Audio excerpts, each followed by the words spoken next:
사사기 21장 25절입니다. 사사기 21장 25절 말씀을 함께 봉독하시겠습니다. 그때 이스라엘에 왕이 없으므로 사람이 각기 자기의 소견에 옳은 대로 행하였더라. 아멘. 오늘 말씀의 제목은 자기 소견에 옳은 대로입니다. 사사기를 읽어보셨지요? 사사기는 길지 않습니다. 길지 않은데 오늘 사사기 21장 25절 이 한 절을 읽으셨다면 사사기를 다 읽은 거예요. 아니, 저는 개인적으로 그렇게 생각합니다. 성경을 다 읽었다고 봅니다.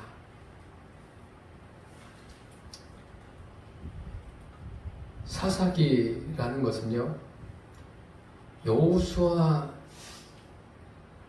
다음에 일어난 일들입니다. 여호수아가 이스라엘 백성들과 함께 가나안 땅에 들어오지 않습니까? 들어와서 정착하고 여호수아가 세상을 떠난 그 다음부터 사사시대가 도래합니다. 이 사사시대라는 것은 뭐냐면 오늘 여러분들이 이 설교만 잘 들어도 집중해서 들어도 사사기 다 읽은 거나 마찬가지예요. 사사기에 어떤 일이 있었냐면 이스라엘 백성들이 하나님 앞에 범죄합니다. 범죄했다는 것은 다른 것이 아니라 하나님께서 이렇게 살아야 된다라고 말씀하셨음에도 불구하고 그렇게 안 사는 거예요.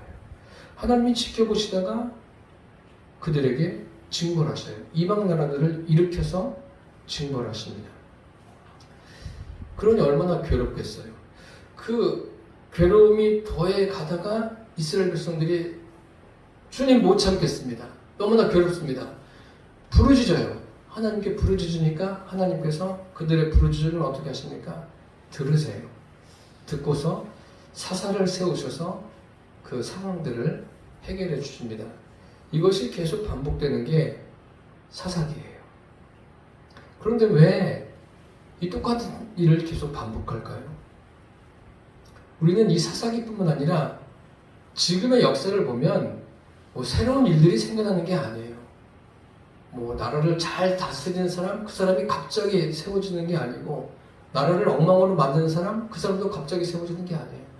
역사 속에서 계속 그러한 일들이 반복되어지는 거예요. 그 반복되어지는 원인은 딱 한 가지예요. 자기 소견에 옳은 대로 행했기 때문에 그런 겁니다. 오늘 이 말씀을 전하면서 제가 늘 설교를 하지만 여러분들 이 설교하시면서 이 설교에 집중하셨으면 좋겠어요. 그리고 같이 생각을 해보셨으면 좋겠어요. 도대체 자기 소견에 옳은 대로 사는 게 뭔가? 그러면 나는 지금 내 소견에 옳은 대로 살아가고 있는가? 아니면 어떻게 살아가고 있는가? 나 자신을 돌아보는 이 시간이 되었으면 합니다. 첫째로 자기 소견에 옳은 대로 행한 사람들과 그 결과를 말씀드리겠습니다. 성경을 쭉 읽어보시면 모세 오경부터 창세기부터 시작해서 출애굽기, 레위기, 민수기, 신명기, 여호수아, 사사기, 룻기, 사무엘상하, 그 다음에 열왕기상하 계속해서 성경을 읽어보다 보면 이스라엘 백성들이 계속 등장하지 않습니까?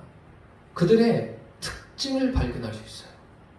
이스라엘 백성이 가지고 있는 특징이 여러 가지가 있을 수 있겠지만 가장 두드러진 특징, 그 이스라엘 백성들의 특징 속에서 무엇을 발견할 수 있냐면 인간이 무엇인가, 사람이 도대체 무엇인가, 그리고 나는 어떤 존재인가, 나는 어떻게 살아가고 있는가, 그것을 확실하게 볼 수가 있습니다. 그게 무엇인지 아십니까? 스스로 다 자기가 보기에 좋은 대로, 자기가 옳은 대로 행하는 게 사람들의 특징이에요. 사사기적인 표현으로 말씀드리면 오늘 본문에 기록된 대로 자기의 소견에 옳은 대로 행하는 것이 이스라엘 백성들의 특징일 뿐만 아니라 모든 인생의 특징이에요. 사람들이 그런 거예요. 다 자기의 소견에 옳은 대로 행합니다. 자기의 소견에 옳은 대로 행하면 어떤 일이 발생하냐면 하나님과 충돌이 일어납니다. 이 같은 예를 우리는 사사기와 성경을 통해서 발견할 수 있습니다. 사사기에는 몇 명의 사사가 등장하죠? 12명의 사사가 등장합니다. 그 사자들을 일으켜서 이스라엘을 구원하시는, 이방 나라들이 하나님의 도구로 사용되어질 때 하나님은 그 사자들을 일으켜서 이스라엘을 구원하시죠. 그 사사들 12명을 지금은 다 말씀드리기가 어렵습니다. 시간 관계상. 몇 명만 짧게 말씀드리면, 삼손 같은 경우에 보십시오. 삼손은 뭐 예수 믿지 않은 사람들도 잘 알고 있는데 이스라엘 자손이 다시 여호와의 목전에 악을 행했다라는 표현들이 사사기에 기록되어 있습니다. 다시라는 것은 과거에 조금 잘 지내다가 다시 반복해서 하나님께 악을 행하는 거예요. 우리가 죄를 짓는 것도 어떻습니까? 다시 하네. 계속 반복해서 하는 거 아닙니까? 이 악을 행할 때 하나님께서 어떻게 하셨냐면 블레셋이라는 나라를 일으키십니다. 그래서 이스라엘 백성들을 40년 동안 괴롭게 하셔요. 이방 나라를 일으켜서 40년 동안 괴롭게 했다. 어떨까요? 그 40년이라는 시간이 어떻겠어요? 고달프죠. 힘든 거예요. 우리나라도 일제 36년이 행복했습니까? 물론 제가 직접 경험하진 않았지만 역사적으로 봐도 또 그 개인적인 감정을 가지고 생각해봐도 얼마나 괴로웠을까. 자유를 박탈당하고 계속해서 괴롭힘을 당하는 그 국민들이 어땠을까. 이스라엘도 마찬가지예요. 블레셋이 40년 동안 괴롭히는데 좋아할 사람이 어디 있어요? 괴로운 거죠. 힘든 거죠. 그러니까 너무너무 괴로우니까 자연적으로 하나님 앞에 호소하게 되는 것 아닙니까? 누가 하라고 해서 하는 게 아니에요. 하나님 더 이상은 힘들어서 못 살겠습니다.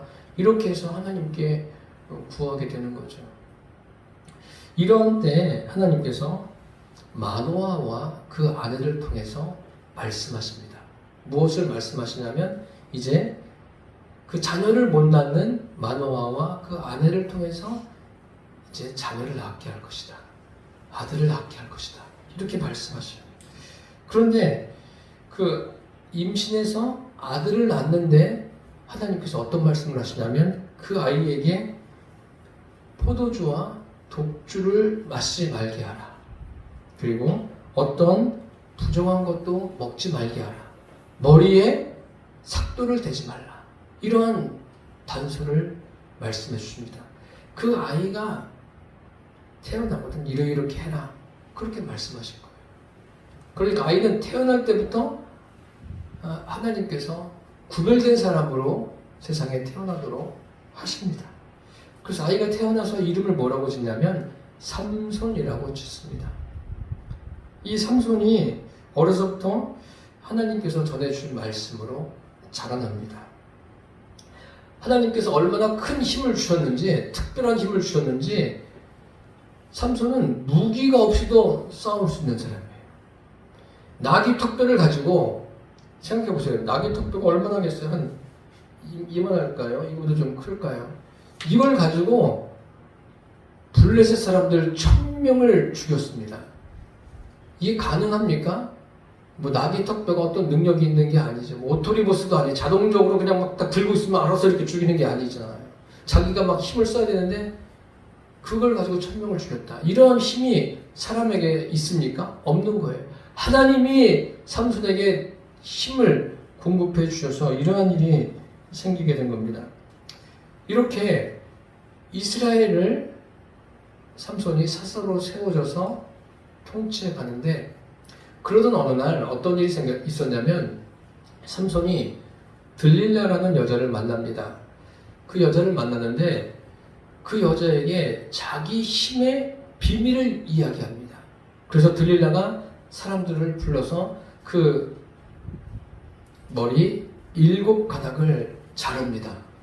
그런 후에 힘이 없어졌어요. 그리고 삼손의 그 인생의 결말은 아주 비참한 결말을 맞이하게 되죠. 삼손이 자기 힘의 비밀을 말했다는 게 무엇을 의미하는지 아십니까? 그게 다른 것이 아니라 오늘 본문에 기록된 대로 자기의 소견에 옳은 대로 행했다는 거예요.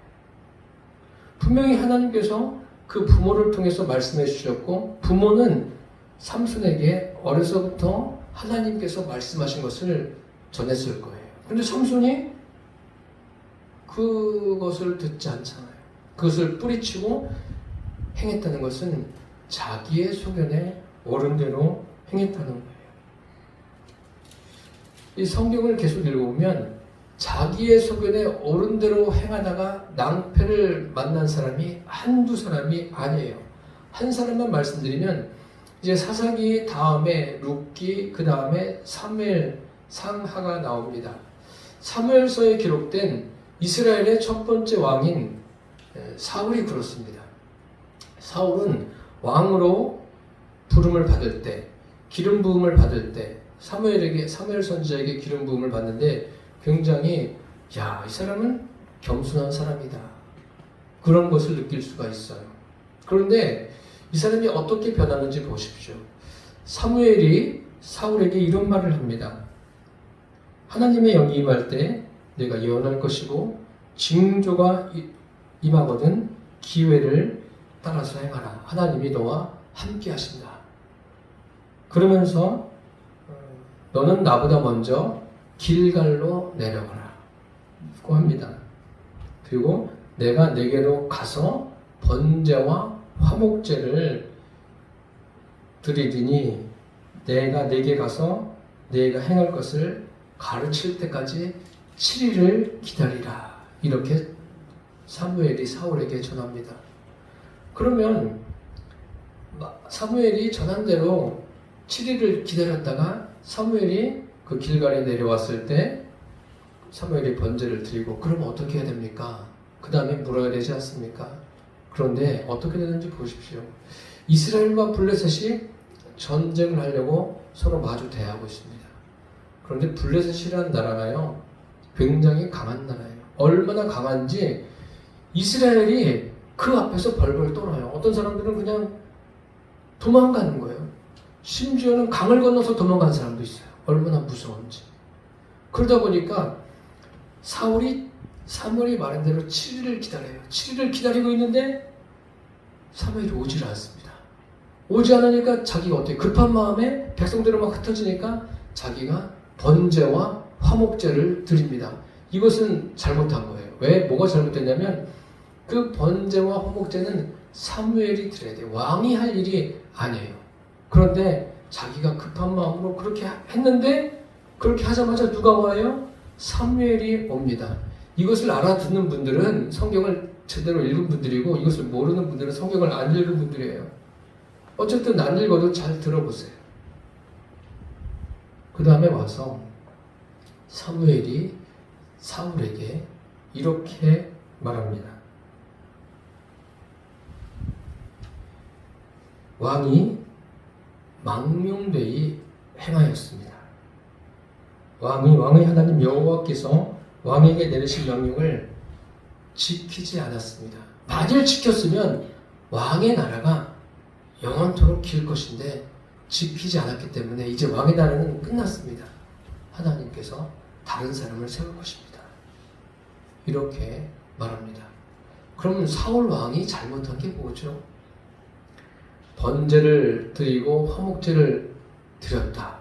이것도 잘못이죠. 이게 잘못인데 뭐냐면 결국은 사울 왕이 자기의 소견에 옳은 대로, 이 자기의 소견에 옳은 대로 행했다는 게 뭐냐면 자기 마음대로 행했다는 거예요.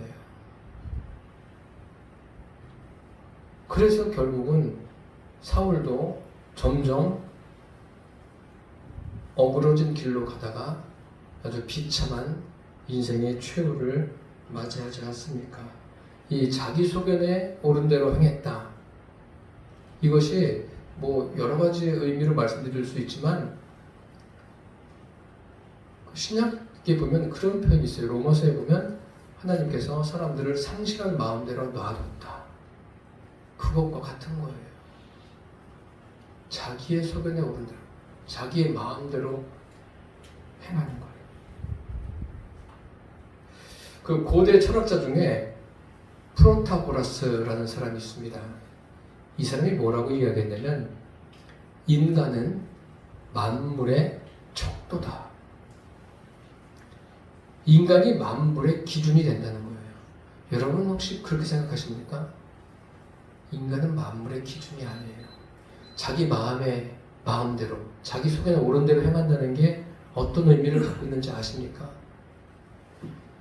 사람마다 다 성향이 달라요. 비슷한 사람도 있지만 자기 성향대로 행하는 게 자기의 소견에 옳은 대로 행하는 거예요.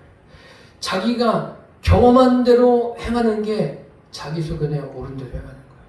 자기가 가지고 있는 지식대로 행하는 게 자기의 소견에 옳은 대로 행하는 거예요. 그래서 부모들이 자녀를 교육할 때 참 두렵고 떨리는 마음으로 교육해야 돼요. 자기가 경험한 대로 자녀들에게 교육하는 거 아니에요. 이렇게 인생을 살아보니까 야, 열심히 살아야 돼.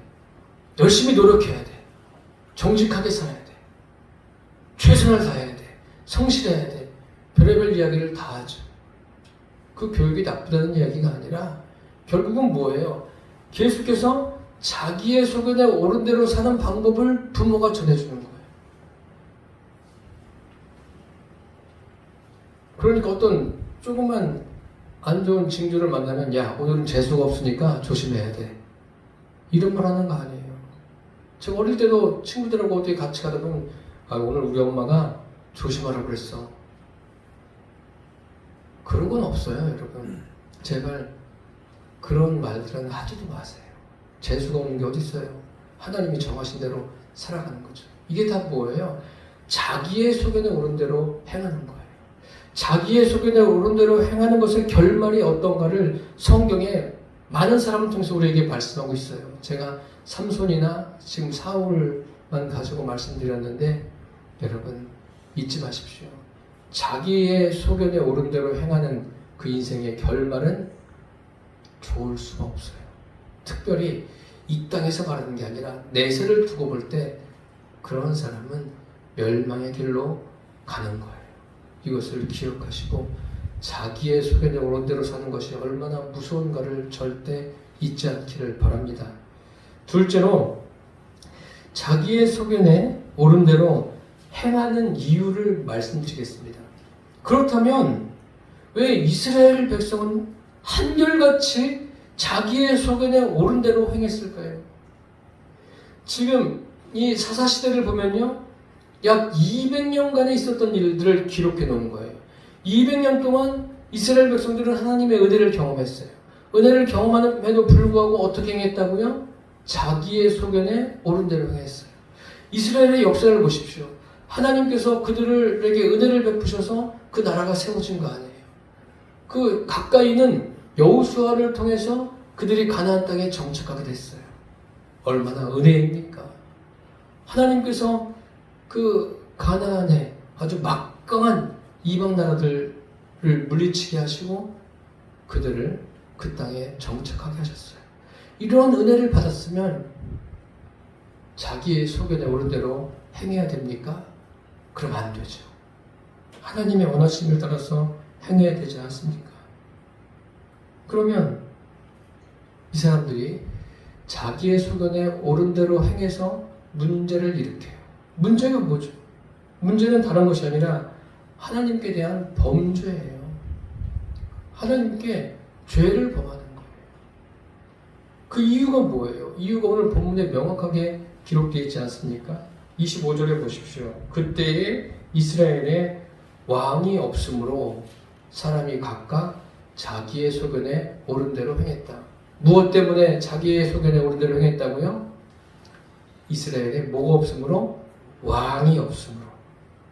그러면 이 성경을 읽으면서 그럼 왕만 있으면 되는구나. 그러니까 사무엘서에 보면 어떤 내용이 나와요. 이스라엘 백성들이 왕을 요구하지 않습니까? 왕만 있으면 되는 거야. 이방 나라들처럼 우리나라도 왕만 있으면 다 해결되는 거야. 이렇게 생각합니다. 그러나 그렇지 않습니다. 사사시대를 지나서 이스라엘에 사울을 왕으로 세웠어요. 그러면 이런 문제가 전혀 없어야죠. 전혀 없는 게 아니라 어떤 일이 생깁니까? 왕이 세워지고 또 세워지고 왕이 세워질수록 이스라엘 백성들은 뭐예요? 자기 소견에 오른 대로 사사시대보다 더해요. 더 자기 마음대로 행합니다. 여기 그럼 이스라엘에 왕이 없으므로 사람들이 각각 자기의 소견에 오른 대로 행했다. 이 의미가 무엇이죠? 이스라엘은 이방 나라들처럼 왕이 없어요.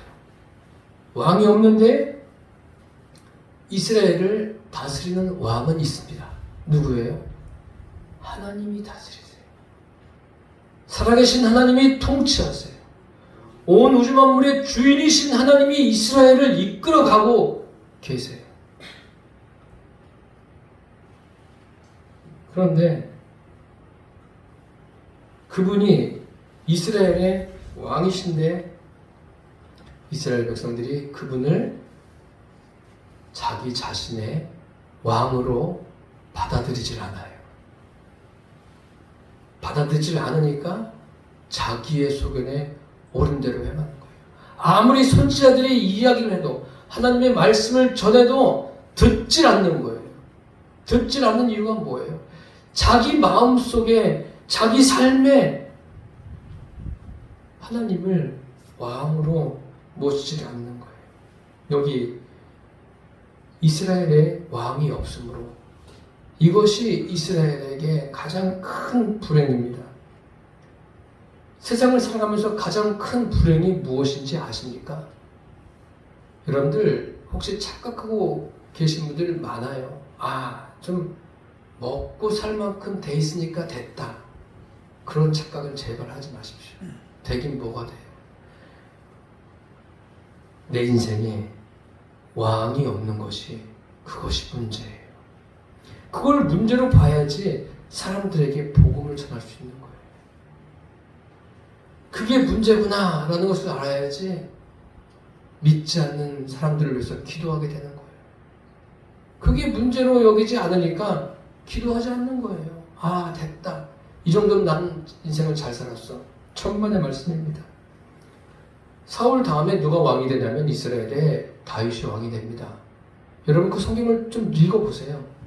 다윗이 왕이 됐는데 그 시편에서 시편이 몇 편까지 기록되어 있죠? 150편이에요. 제일 많이 시편을 기록한 사람이 누군지 아십니까? 다윗이에요. 다윗이 한 반 정도 기록했어요. 150편 중에. 그런데 그 내용에 보면 어떤 내용이냐면 왕이신 나의 하나님, 내가 주를 높이고 주의 이름을 송축합니다. 이런 고백을 하는 사람이 있어요. 그게 누구냐면 다윗이에요. 다윗은 이스라엘의 왕인데 무슨 왕이 필요해요? 자기가 왕임에도 불구하고 누구를 왕으로 모시고 살아요? 살아계신 하나님을 왕으로 모시고 살아요. 그러니까 여호와는 나의 목자시니 내가 부족함이 없습니다. 내가 왕이 돼서 부족함이 없는 게 아니라 어떤 권력과 어떤 경제력이 튼튼해서 부족함이 없는 게 아니에요. 사람들은 어떤 경제적으로 안정이 되고 또 자기가 어떤 지식을 가지고 있으면 됐다고 생각하는데 아니라니까요. 살아계신 하나님을 내 안에 왕으로 모시고 살아야 그 사람 인생에 진정한 행복이 있습니다. 이게 안 되면은 그 사람은 행복하지 않는 거예요. 여기 사사기를 보십시오. 왕이 없이 사는 인생이 얼마나 불행한가를 보여주고 있지 않습니까? 불행할 뿐만 아니라 혼돈과 혼란 속에 사는 거예요. 왕이 없는 인생은 질서가 없는 거예요. 질서가 없어요. 하나님께서 그들이 부르짖을 때, 범죄한 이스라엘이 부르짖을 때 사사를 세우신 이유가 무엇입니까? 질서를 잡아주는 거예요. 여러분, 지금은 여러분들의 자녀들은 많이 컸는데, 자녀들이 어릴 때 반드시 교육해야 되는 게 뭔지 아십니까? 먹고 살기 바쁘니까 그런 교육하기 어렵잖아요. 자녀들에게 인생의 왕이 누구이신가? 그 자녀의 인생의 왕이 누구이신가 전해줘야 돼요. 알려줘야 돼요. 그것을 알고 사는 것과 모르고 사는 것은 큰 차이가 아니라 비교할 수 없는 차이예요. 천국과 지옥의 차이입니다. 내 안에 왕이 누구이냐에 따라서 인생의 행복과 불행이 좌우가 돼요. 왜냐하면 이 세상뿐만 아니라 내 생화도 연관이 되기 때문에 그렇습니다. 성경에 보면 한두 가지 예를 들면 어떤 부자가 한 해 농사를 져서 많은 소출을 얻었습니다. 그러면서 그는 어떻게 할까? 이 많은 소출을 어떻게 할까 고민하다가 창고를 새로 져요. 새로 크게 짓고 곡식을 쌓아둡니다. 쌓아두고 하는 말이 뭐라고 그러냐면 내 영혼아 여러 해 쓸 물건을 많이 쌓아두었으니 평안히 쉬고 먹고 즐거워하자. 그 많이 쌓아둔 물건이 그 사람에게 그 영혼의 즐거움을 줄 수 있겠습니까? 없어요. 영혼과는 아무런 관계가 없어요. 하나님께서 그에게 말씀하시죠. 그러면 이 어리석은 사람아 생각해봐라. 오늘 밤에 내 영혼을 도로 찾으리니 그러면 내 예비한 것이 누구의 것이 되겠느냐? 아무런 의미가 없는 거예요. 많은 재물이. 그것뿐만 아니라 누가복음에 보면 부자와 나사로의 비유가 나오지 않습니까? 그 부자는 얼마나 부자인지 매일같이 그 고운 옷과 자색 옷을 입고 매일같이 즐겼어요. 즐기면서 살았어요. 그렇죠. 인생을 즐기면서 사는 게 뭐가 나빠요? 좋죠. 좋은데 하나님은 뭐라고 말씀하십니까? 그 사람이 그 즐기는 거에만 관심을 갖고 살아서 하나님께는 전혀 관심이 없기 때문에 그 사람은 지옥에 갔다. 이게 뭐예요? 이 부자들의 삶이 뭐냐면 자기의 소견에 오른 대로 살아가는 대표격이 됩니다. 이들의 삶의 왕이 누구예요? 물질이에요? 돈이에요? 이들의 삶의 왕이 뭐예요? 자기가 가진 인생의 경험이에요. 그래서 이 사람들이 행복하게 살았습니까? 돈 때문에 잠깐은 즐거웠죠. 잠깐은 즐거웠는데 그 영혼은 완전히 멸망의 길로 가게 되는 거예요. 오늘 본문에 사사기가 1장부터 21장까지 기록되어 있어요. 이 사람들이 겪고 또 겪어요. 똑같은 것을 계속 겪습니다. 겪는데도 어떻게 해요? 자기의 소견에 옳은 대로 행했어요. 이것이 인생이에요, 여러분. 인생이 똑같은 것을 겪고 이거 하지 말아야지 하지 않습니까? 아니에요. 얼마 지나면 또 잊어버려요. 잊어버리고 또 똑같은 것을 하고 있는 게 인생입니다. 이스라엘 백성들이 특히 사사시대에 그들이 자기의 소견에 옳은 대로 행한 이유는 그들에게 왕이 없기 때문에 그런 거예요. 살아계신 하나님이 역사하셔도 살아계신 하나님을 그들의 왕으로 믿고 살지 않았기 때문입니다. 끝으로 자기의 소견에 옳은 대로 행하는 것을 내려놓아야 하나님을 만날 수 있습니다. 믿음이란 게 무엇인지 아십니까?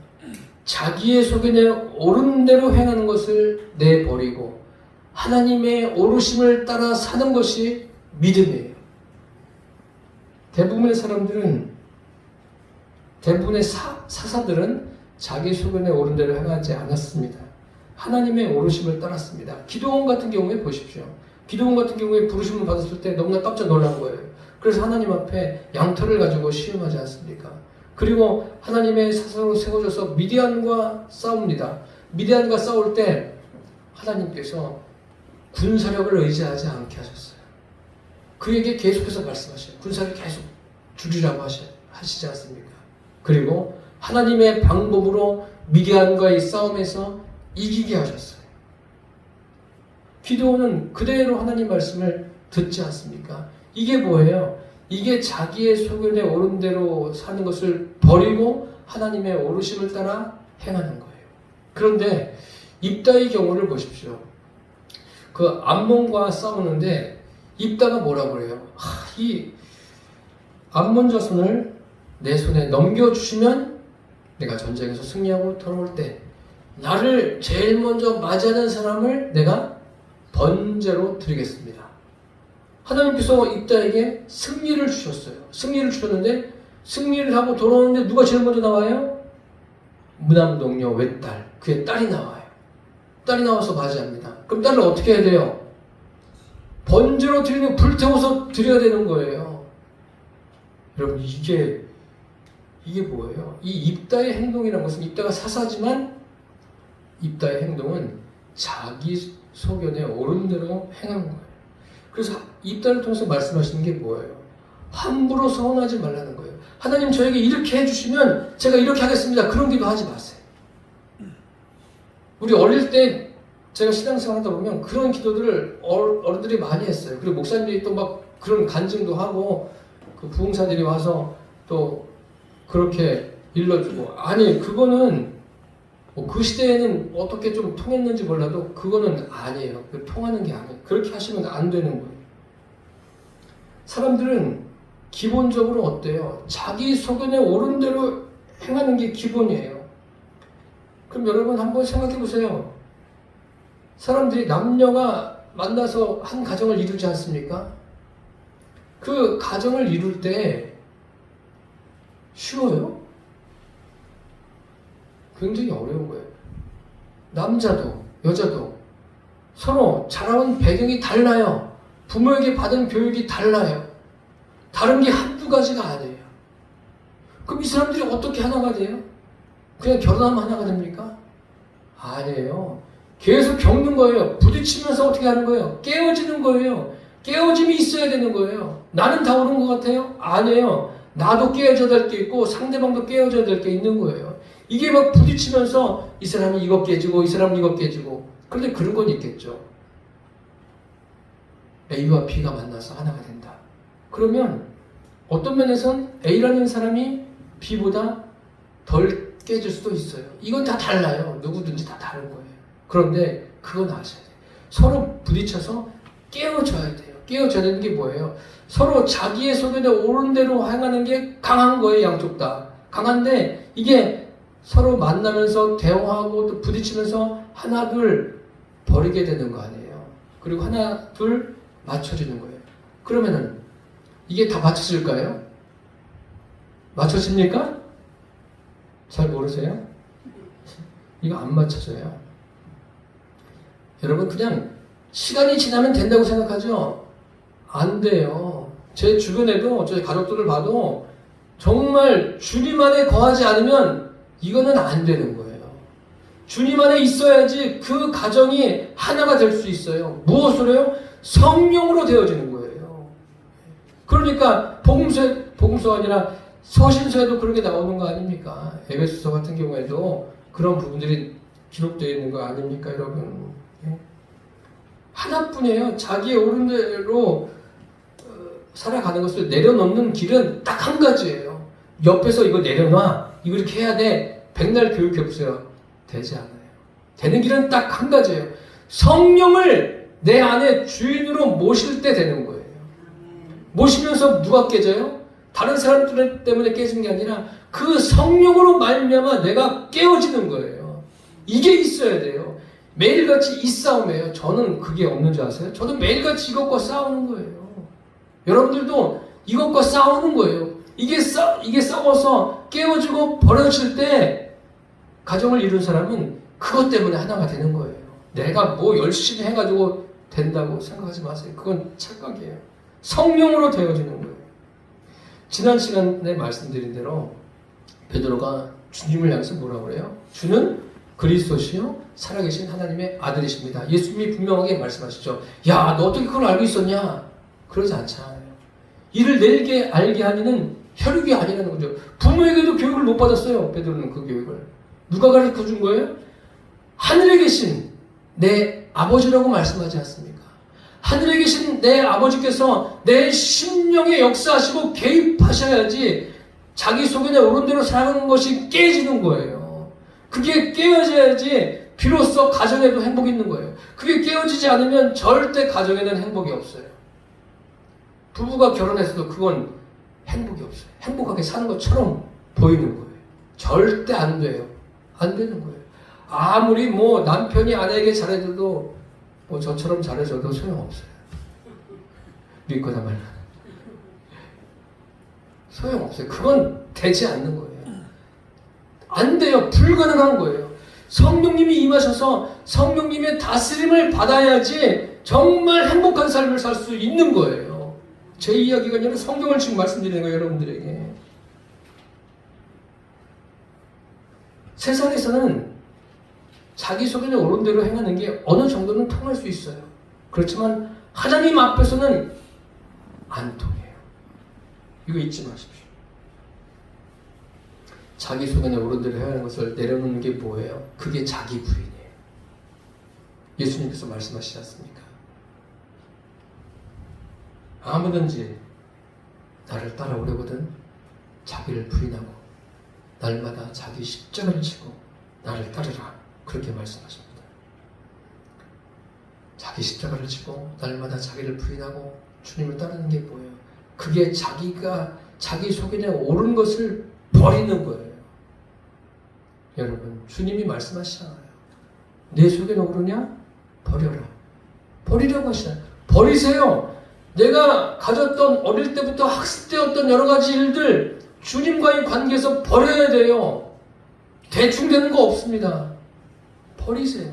하나둘 버리세요. 한꺼번에 다 못 버리죠. 시간이 지나가면서 이 사람 때문에 깨지고 저 사람 때문에 깨지고 이 일 때문에 깨지고 저 일 때문에 깨지고 깨뜨리고 버려야 돼요. 그래야 하나님 중심의 믿음이 생기고 신분의 믿음이 생기는 거예요. 그렇지 않으면 뭐예요? 자기 속에는 옳은 대로 행한다는 건 뭐예요? 인본이에요. 인본. 인본은 과감하게 버려야 돼요. 매일같이 버려야 돼요. 인본을 버리고 내 안에 하나님 중심 신분의 믿음을 가지고 살아야 합니다. 가룟 유다가 우리에게 보여주는 게 뭐예요? 그거 아닙니까? 마귀가 예수를 팔려는 생각을 가룟 유다의 마음에 넣었다는 거 아니에요? 야, 이거 나쁜 놈이네. 어떻게 스승을 배반해? 그런데 여러분, 예수 믿지 않는 게 뭔지 아십니까? 예수 믿지 않는 게 마귀가 그 심령에 주인으로 앉아있는 게 예수 믿지 않는 거예요. 그러니까 마귀를 물리쳐야 돼요. 예수님의 이름으로, 하나님의 말씀으로. 복음 전하는 게 뭐예요? 야, 예수 믿어. 이게 복음 전하는 게 아니에요. 기도하세요. 내 부모의 심령 안에 들어가 있는 마귀가 떠나가게. 내 자녀들 안에 있는 마귀가 떠나가게 기도하세요. 나와야 돼요. 아니, 뭐 착하고 뭐 성실하게 사는 이런 거 이야기하지 마세요. 인본인 것은 하나님과 반대되는 거예요. 하나님을 대적하는 거예요. 한 가지만 말씀드리고 말씀 마치겠습니다. 제가 수요일 날도 말씀드렸는데 마태복음 12장에 보면 이런 말씀이 있어요. 더러운 귀신이 사람에게서 나갔어요. 나갔는데 귀신도 살아야 될 거 아니에요. 그래야 그래요. 아, 귀신도 자기가 살아있는 동안 살아야 될 거 아니에요. 그래서 물 없는 곳을 찾아요. 막 자기가 들어갈 곳을 찾는데 못 찾아요. 못 찾다가 어느 날 보니까 어떤 사람을 봤는데 그 사람 안을 봤는데 비어 있어요. 청소가 돼 있어요. 수리가 돼 있어요. 이야, 이거 최적인데. 청소가 되고 수리가 됐다. 이게 뭐예요? 날마다 주님 앞에, 주님, 제가 오늘 이렇게 열심히 주님을 위해서 살려고 했는데 이게 안 되네요. 제가 용서해 주세요. 그 회개하는 거, 우리 회개하지 않습니까? 주님 앞에. 그리고 수리가 됐다는 건 뭐예요? 이렇게 지금 설교를 들어요. 말씀을 들어요. 이거 참 잘하시는 거예요. 그런데 문제가 뭐냐면 그 마태복음 12장에 보면 어떤 내용이 나온다고요? 비어 있어요. 청소가 되고 깨끗해서 좋아요. 수리가 되고 말씀이 임하고 좋습니다. 그런데 비어 있어요. 그러니까 이 귀신이 보고서 옳다구나, 잘됐다. 더 센 귀신들을 데리고 와요. 같이 7이 쑥 들어가요. 성경에 보니까 나중 형편이 더하다. 그런 내용이 기록되어 있습니다. 사랑하는 성도 여러분, 비어있는 게 문제예요. 우리가 뭐를 잘못하는 사람, 참 어리석은 사람에게 뭐라고 이야기합니까? 지금은 그런 말 잘 안 하지만 예전에는 그런 말 잘했어요. 골이 비었다. 골 빈 사람이다. 골이 비는 게 문제가 아니라 내 심령이 비어있는 게 문제예요. 이 비어있는 심령을 무엇으로 채워요? 살아계신 하나님이 내 안에 주인으로 임하게 하시기를 바랍니다. 그분이 주인 돼서 그분의 인도를 받아야 돼요. 그렇게 되면 자기 속에 옳은 것을 버릴 수가 있어요. 여러분, 오늘부터 한 번에는 안 돼요. 매일같이 내 속에 옳은 게 고개를 들면 버리십시오. 버리시고 내 안에 주님으로 충만히 채우시고 성령으로 충만하고 하나님 말씀으로 충만해서 하나님의 오르심을 따라 살아가는 저와 여러분 되시기를 예수님의 이름으로 축복합니다. 기도하겠습니다. 살아계신 주님, 우리가 어려서부터 자기 속에 옳은 대로 행하는 것이 이러한 것에 고착되어 있습니다. 이것으로부터 자유로워지게 하여 주옵소서. 날마다 나를 부인하고 그곳에 성령이 충만히 하나님의 말씀으로 충만케 하여 주옵소서. 예수님의 이름으로 기도드립니다. 아멘.